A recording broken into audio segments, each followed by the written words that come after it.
আজকে ফিনল্যান্ডে আমার দ্বিতীয় দিন। এখানে আমি প্রথম দিন যেদিন আসি সেদিন অল্প কিছু স্নো পড়ছে, আর আজকে বাসার সামনের কি অবস্থা আপনারাই দেখুন। এখানকার পৃথিবীর সুখীর দেশ বলে এখানের মানুষ। এখানে আমি এখন বর্তমান অবস্থান করছি হেলসিঙ্কি, ফিনল্যান্ডের প্রান্ত, ফিনল্যান্ডের রাজধানী।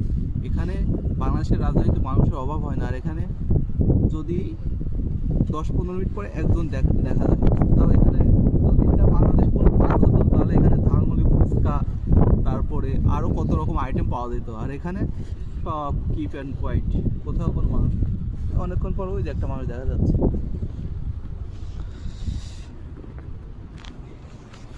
তারা সময়ের প্রতি খুবই পাংচুয়াল, তারা কাজকর্ম সব কিছু থেকে অনেক পাংচুয়াল। তাদের পাংচুয়ালিটি দেখে আমি অবাক হয়ে যাই।